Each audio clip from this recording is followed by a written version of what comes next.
right, here we go. In three, two. Good morning, afternoon, evening. On a beautiful, beautiful evening, beautiful night, at least for me, the Blue Jays won against the Yankees. You're saying there's a chance. There's a chance.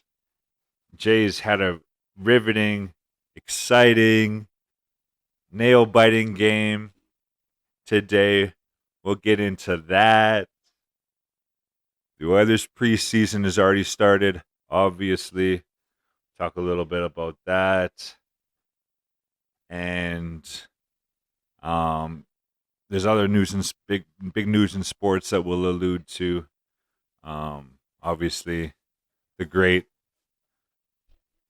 the legendary uh, Manny Pacquiao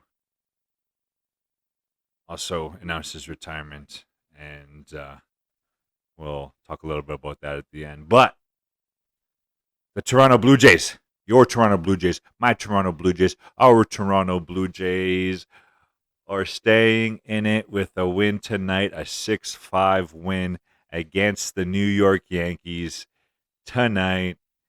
Just watched it, feeling on top of the world, especially since my boy Bo Bichette had one of the best nights of his career.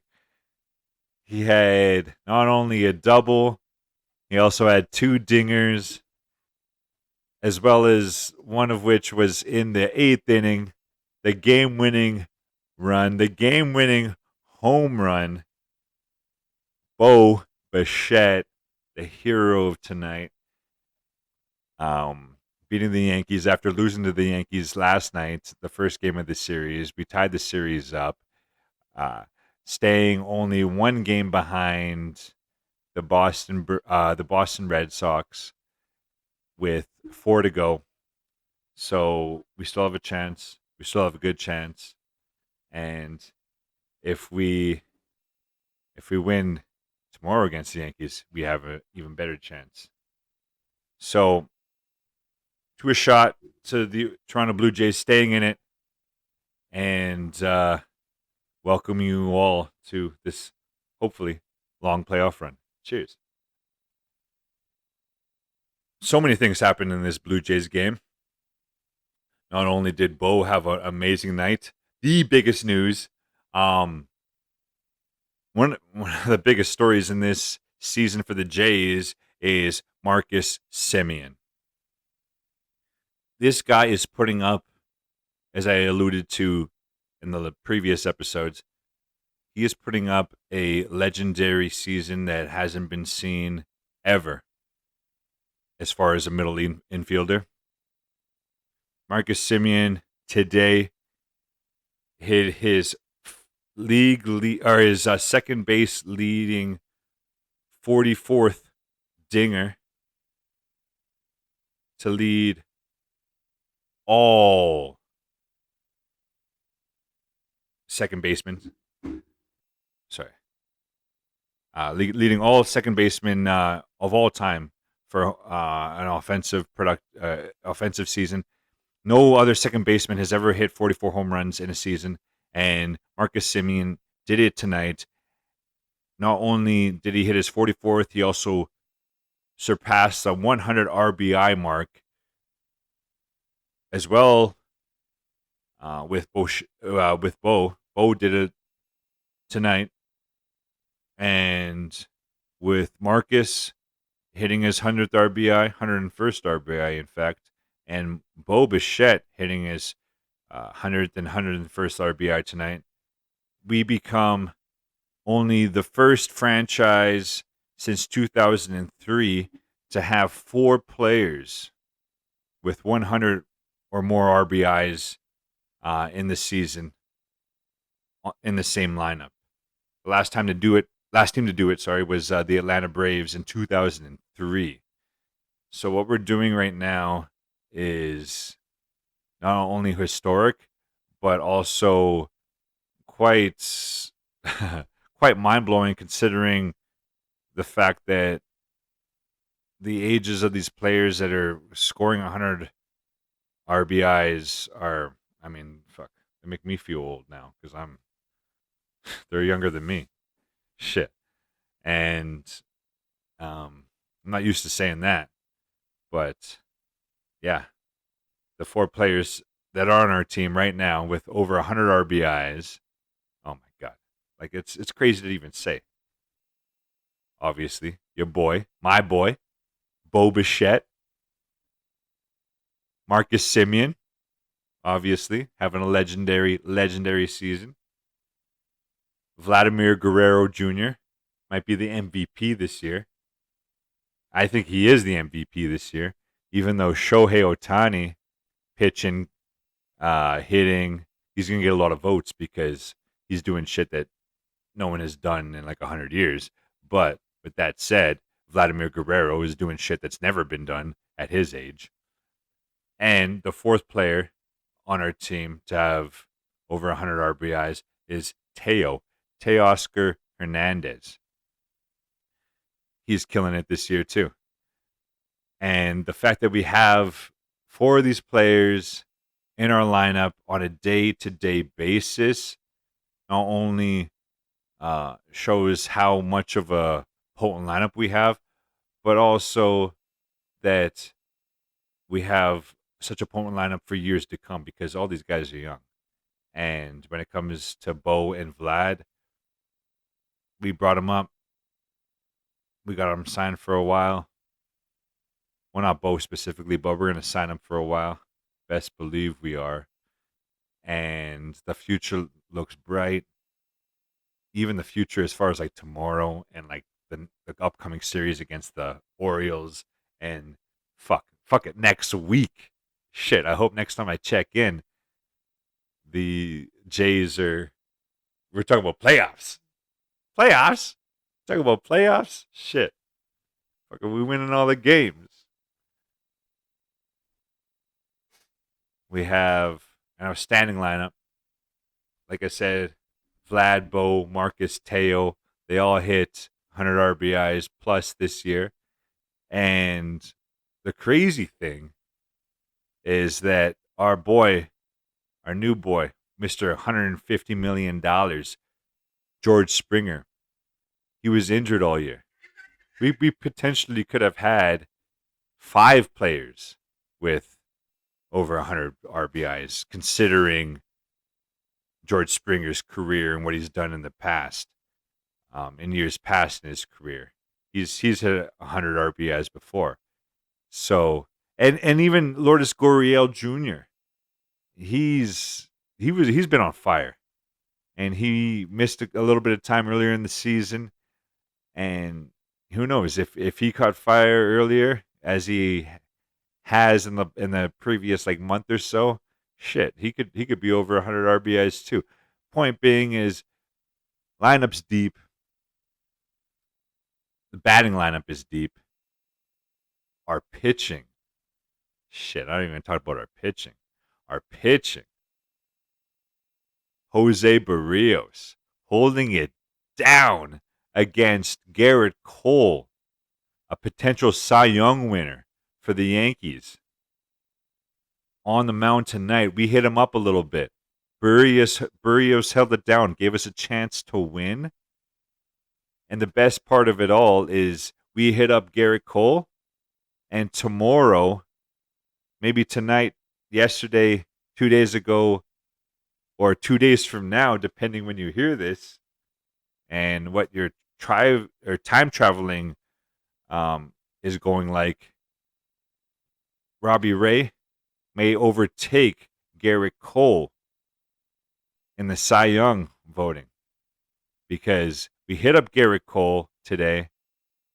Robbie Ray, who is neck and neck with Garrett Cole for Cy Young, is right up there, and he's going tomorrow. We got all the momentum. There was 30,000 fans going off in Rogers Center. The energy is all there, and I like our chances in the third game against the Yankees. As of right now, as we record this, we have 4 games left. The standings are super, super close. the Seattle Mariners are right on our heels. Well, not even right on our heels. The fact that they won tonight, we're right on their heels. So this is how it breaks down right now. So the Yankees are on top of the wild card with a 90 and 68 record. They're one game up of the Boston Red Sox with an 89 and 69 record. Just below the Red Sox, trying to get in, are the Seattle Mariners with an 89 and 70 record. They're half a game back, and Toronto is right there with one game back, 88 and 70 record. Point being is we're all within one game. So Boston loses, we win, we take their spot. But Seattle's right there. So it's a four-way race for two spots, essentially is what it is, with 4 games left. So this next few days is going to be huge. If I had a television network or a television show, I'd be talking about it every single day and day in and day out because shit, I love doing that. I love talking about my Jays and I love talking about the implications of playoffs because let's be real, most of my life I haven't seen the Jays make the playoffs. Like that's just a fact. That's why I went to Toronto in 2016 uh, when the Jays made the playoffs for the second time in 2 years because I had to see it for myself. But the fact that it's a four-way race for 2 spots makes for a hell of a finish. But shout out to the Jays for having an amazing season. I'm so glad that Bo's killing it. Vlad's killing it. Marcus is having a historic season. Teo's just continuing what he's been doing from last year on, not chasing pitches, none of that, just having good at bats, like all these guys are. And the fact that we're the first team in fucking like since 2003 to have 4 players with 100 RBIs or more. Um, you can't have a team like that not make the playoffs. Like shit, honestly. So go Jays, go. We play the Yanks one more time, and hopefully by the next time I check in on y'all, we talk about fucking playoffs in the MLB with the Jays because those are some of my best memories. 2015 and 2016, October, watching the Jays compete in the playoffs. Everyone remembers the Jose Batista bat flip. I remember going to Toronto the following year, watching the Donaldson Dash. It just sports brings people together from around our country like no other thing does, and it's amazing. So go Jays, go! Oil finally back on the ice. Preseason game. I think we had our third preseason game today against Winnipeg Jets. We finally lost one. I think it was like 5-1 or something. But we beat the Seattle Kraken the other day, 6-0. We beat, well, actually, when we were playing Seattle, that was the first time McDavid, Hyman, and PRV worked together on the same line, and they looked pretty good. They looked like they could do some damage, given. I mean, it is preseason, and the Kraken didn't have their full lineup, this and that, obviously, but um, they look pretty good. Not to mention some of the young cats in the first game killed it. Obviously, like I think the shots were like 45 to like 15 or 45 to 16 in the first game against Calgary, 4-0. Oilers shut out the Flames in the first preseason game. But yeah, that second game against Seattle was kind of pivotal in this season because it was not pivotal. I mean, it is preseason, but it was noteworthy that it was the first game that fans were back in the stands in Rogers Place for like the first time in like fucking 2 years or whatever, right?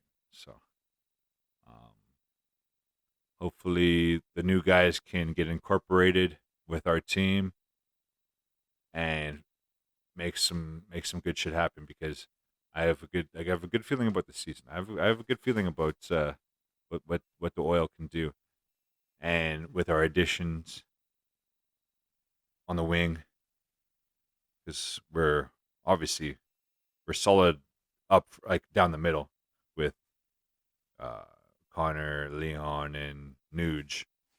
We're all right there, and we just need some support on the sides and some people to fucking back our end up.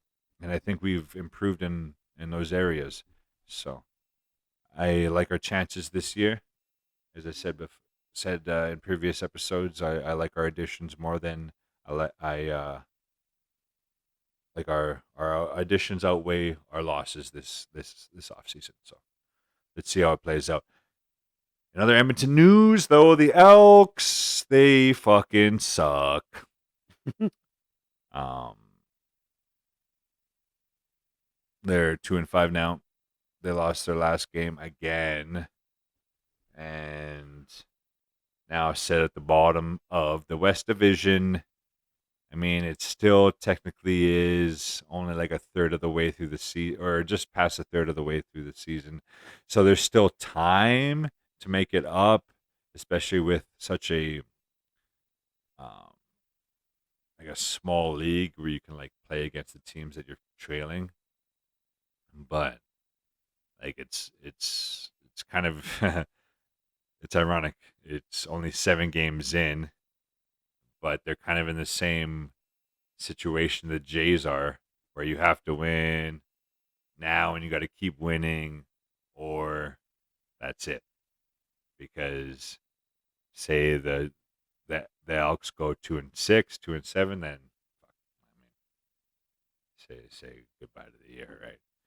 But if you win those 2 games, 4-5, right? You could change it up and continue on and keep going. So hopefully, not only the Jays do that, the Elks do that, and we can, have something to talk about as far as the CFL. But as I alluded to earlier, this week in sports history is actually a pretty significant week in sports history because we'll look back on this week in sports history as a fond memory. The legendary Manny Pacquiao, the boxer, announces his retirement for boxing. You know why, though? Because this motherfucker wants to run for president, and the people love him. This guy's the people's champion of boxing. He's the rock of boxing. Everyone loves Manny Pacquiao. Who doesn't love Manny? Like president of the United States? No, president of the Philippines, my boy. I was about to say, I'm pretty sure he's not. No, Yeah. no, kill him. He's he's Filipino, and he is beloved by the Filipino people. I work with a lot of Filipino people, Yeah. and whenever I bring up Manny Pacquiao, they love him. They fucking love him. And the fact that he's retiring from boxing to go into politics, Yeah. I think just attests to the fact that people do love him. Good for him. I mean, they can't get anybody worse than they already have right now. So, And he's all about the people, man. yeah. I don't know who they have right now in office. I'm not a Filipino political fanatic, but I guarantee that if and when Manny runs, he's gonna get some notoriety because people love the guy. I guarantee you he can't be any worse. And like I said, like he's about the people. Like everything I've seen from him, and everything I've heard from actual people that lived in the Philippines that came here to work, Yeah. they love him. He's all about the people. Yeah. Well, he's of the people, right? He is, and that's what I keep hearing. Yeah. So not not only is he the people's champion of boxing, He's also, yeah, I think he was a 12-time actual champion of boxing, like 12-time champion of boxing. Career record 62-8. Legendary, legendary. And I was blessed to see a few of his fights. The most noteworthy of which was when he fought Mayweather. I feel like Mayweather waited till the right time. It was better for him to fight him. Let's just leave it at that, because I think if he fought at a different time, then maybe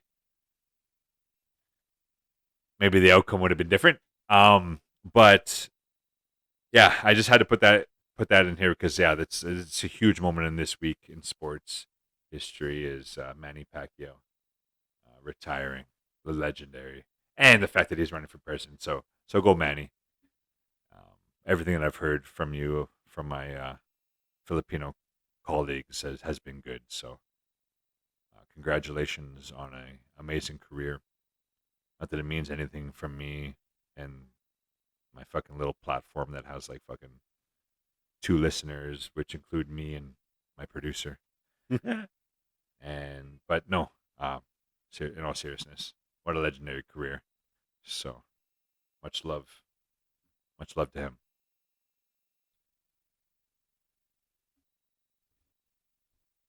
Thanks for listening to This Week in Sports.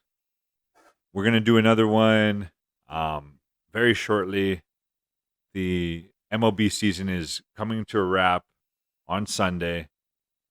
That's going to be it for the MLB season, unless there's a game 163, which is like just a tiebreaker before you even go into the playoffs. Which ultimately, there's so many teams very very close that it may happen, but there's so many moving parts going on right now. We're going to record as soon as the official season is over, um, because this is huge, especially with the Jays in it. And hopefully next time I come on this mic, I'm talking about the Jays in the playoffs, because I'll be losing my fucking mind. Thanks again.